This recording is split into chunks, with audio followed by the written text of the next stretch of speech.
ఏదైనా ఘటన జరిగినప్పుడు టక్కున నిర్ణయాలు తీసుకోవాలి. రాజకీయాల్లో అయితే కాస్త ముందు వెనుక ఆలోచించి మనకు నష్టం జరగకూడదు అనే జాగ్రత్తలు తీసుకుని మరి నిర్ణయాలు తీసుకుంటారు. కొంతమంది నేతలైతే భవిష్యత్తును దృష్టిలో పెట్టుకుంటారు. కొంతమంది ప్రజా ప్రయోజనాలు దృష్టిలో పెట్టుకొని ఆన్ ది స్పాట్ డెసిషన్ తీసుకుంటారు.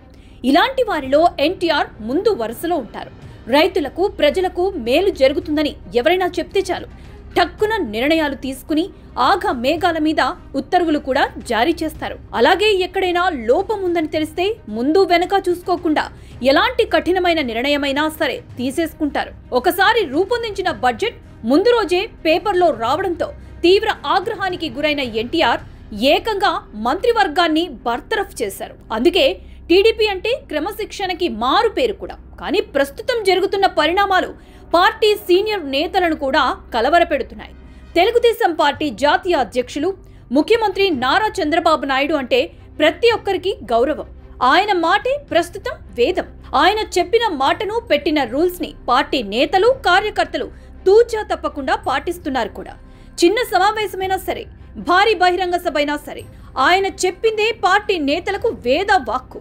ఇక పార్టీ లైన్ దాటిన నేతల విషయంలో చంద్రబాబు చాలా కఠినంగా వ్యవహరిస్తారని ప్రతి ఒక్కరికి తెలుసు. గతంలో కూడా ఇదే మాదిరిగా పార్టీ లైన్ దాటిన వారిపై సస్పెన్షన్ వేటు వేశారు చంద్రబాబు. ఇటీవల కల్తీ మద్యం తయారీ కేసులో కీలకమైన వ్యక్తి అనే ఆరోపణలు వచ్చిన ఇద్దరు పార్టీ నేతలను వెంటనే సస్పెండ్ చేశారు. కానీ కొన్ని విషయాల్లో మాత్రం చంద్రబాబు వేగంగా స్పందించటం లేదనే మాట వినిపిస్తోంది. దీనివల్ల కొందరు అధినేత మాటలను కూడా లెక్క చేయటం లేదని తెలుస్తోంది. ఏపీ టీడీపీలో ఎమ్మెల్యే కొలికపూడి శ్రీనివాసరావు, ఎంపీ కేశినేని చిన్ని మధ్య వివాదం రోజు రోజుకు పెద్దదవుతోంది. ఎమ్మెల్యే టికెట్ కోసం చిన్ని తన దగ్గర 5 కోట్ల రూపాయలు తీసుకున్నారని కొలికపూడి చేసిన ఆరోపణలు పెద్ద దుమారం రేపాయి. అలాగే వైసీపీ నుంచి వారి దగ్గర డబ్బులు తీసుకుని పదవులు ఇస్తున్నారని, వైసీపీ నేతలతో చిన్ని వ్యాపార లావాదేవీలు నిర్వహిస్తున్నారని కూడా కొలికపూడి ఆరోపించారు. ఎంపీ కేశినేని చిన్నిని తిరువురు నియోజకవర్గంలో కాలు పెట్టనివ్వనని కొలికపూడి సవాల్ కూడా విసిరారు. దీంతో ఈ వ్యవహారం అధినేత వరకు చేరింది.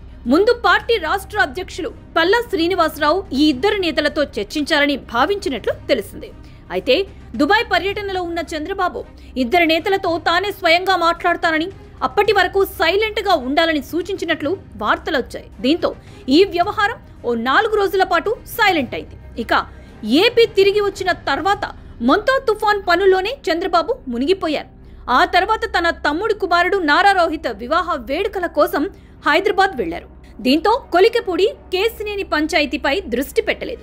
ఇదే అదునుగా భావించిన ఎమ్మెల్యే కొలికపూడి మరోసారి తన నోటికి పని చెప్పారు. తాను చేసిన ఆరోపణలకు కట్టుబడి ఉన్నానన్నారు. ఢిల్లీలో పేకాట ఆడుతున్న సమయంలో ఎంపీని పోలీసులు పట్టుకున్నారని కొత్త ఆరోపణలు చేశారు. అలాగే ఓవైపు మొంతా తుఫాను వల్ల ప్రజలు తీవ్ర ఇబ్బందులు పడుతుంటే ఎంపీ చిన్ని ఎక్కడ ఉన్నారని ప్రశ్నించారు.